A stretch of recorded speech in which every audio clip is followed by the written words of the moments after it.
Mark, thank you so much for being with us. Thank Congratulations. you for having me, Sherronna. Congratulations on absolutely blowing up the heads of the Washington, D.C. elites. I hear they're all ascending on Southside Chicago right now because of what you guys are doing. You're running for office, for Congress. Yes, 8th District, and Illinois. Tell us about what you're doing, this incredible movement that is, listen, they're losing their minds. There's not enough duct tape to wrap around these liberal heads that are exploding in Chicago. Yes, it's all about disruption because the status quo certainly is not working and couldn't get any worse, so I just say enough is enough. And thankfully, finally, people are opening their eyes because, frankly, it's gotten so very bad. And that's a shame, but that's the silver lining is it's waking these people up on the south side of Chicago, different communities that have never voted Republican, all of a sudden really are coming out strong. So we're really excited for that. It's a shame that it had to get so very bad for it to wake these people up to come to this, but you know, I call it a tipping point, and we just passed it. It's funny because the satire has become the reality. Yeah, if you made a movie about this a couple years ago, you'd say, oh, well, let's tone it down a little.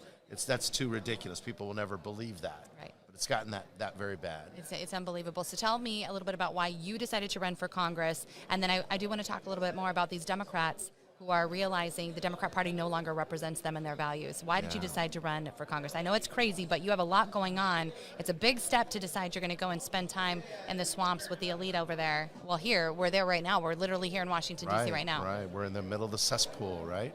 But so I'm just a business guy, and I've run campaigns. My son ran for Congress, so my eyes are open to politics and how very, very corrupt it is. And I said to myself, and I think a lot of us here are like-minded, that if we don't activate and do something, we want to have a country. You and I can maybe share cells in our re-education camps if we let them continue to have control. And so it's frankly a sacrifice. I've had some death threats. I mean, it's a sacrifice for my family, my business. I'm just a business guy. But all of us have to sacrifice to do this. If we don't, we see it's now right in front of our eyes, the consequences of burying our head in the sands, going to church. I'm Jewish, I go to synagogue, but religion, our family, our businesses, or our jobs, and we've let these evil leftists take over. Absolutely. And now we're suffering the consequences for it, so we've got to do something to take it back. But luckily, there's a lot of good people like you, and I hope maybe I tell people, I say, one of my heroes is this guy, Kinky Friedman. He ran for governor of the state of Texas. He said, I'm no damn good, but I'm better than what you got. You know? What a motto these days. And seriously, I don't think we're looking for perfection. We're looking for understanding. People who are living this reality that the Biden administration, and not just this current administration, but all the years of Americans being confined, their rights being cut off, their liberties being squashed and condensed, and they didn't realize it because it is the frog in the water pot. Slow boiling frog, exactly. That's the Democrats, give them credit. I mean, they're evil, but they're masterful at that, and they start with our children and all the horrible things they're doing to our children in every way. But the pendulum has swung too far. And this is the linchpin for Democrats, right, in Illinois? Yeah, done. I mean, you know, I'm in a district that's very flippable. So I have a Democrat opponent. He's an incumbent. He's been there 3 years. Like, check this out. Goes to Harvard, gets a Harvard law degree, goes and works on the Obama campaign. Then Obama wins, he becomes a staffer. Wow. And he goes from that, Biden and Obama get him a nice little seat in Congress. Like, these people have no idea what's going on. So one nice question is, are these people useful idiots, or are they truly evil?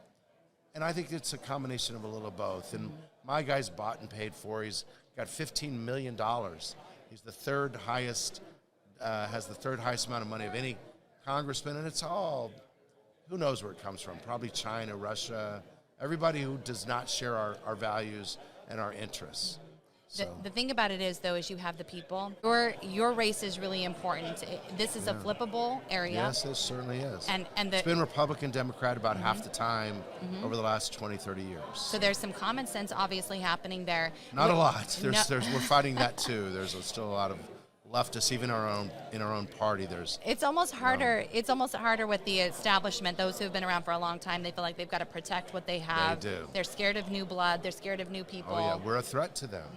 Yeah. All of those people who truly, like, we actually look. Some of them vote in the Democratic primary. Some of them, they're not even Republicans in any way, shape. So when somebody like myself gets into leadership position, they're fired, they're gone. And so I get it, they're threatened by me. There's 4 districts in Illinois, 4, that are within D plus 0 to 5. Wow. Mine's one of them. The other 3 have primaries, I do not.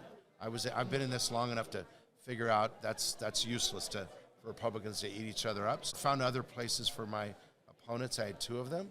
But the other 3 have primaries, but all 3 of them are going to win.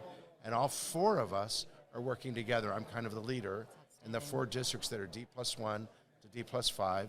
And so think of Illinois if we were to flip 4 seats. Yeah. It'd be major news. Frankly, even if we get 2 of them, that's still a wonderful thing. So I'm leading that charge with 3 first, America First candidates, solid Republicans we share values, and we've chosen those districts to flip. Frankly, the other districts, there's 14 Democrat, and there's only 3 Republican. Out of the 14 Democrat-held districts, there's 4 that we think are easy to flip, and those are the 4 that I'm focusing on, including my own, the 8th.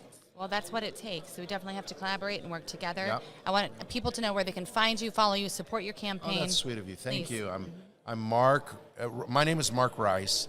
My website is rice4congress.com. I'm all over social media. Do lots of interviews like this, trying to get the word out, and that's what it takes. But at the end of the day, we are all about the ground game. Absolutely. So I encourage everybody to head straight over there, drop some dollars into that campaign. We talk about it all the time. We don't give to the RNC. We don't give to the big conglomerates. We give directly to the candidates.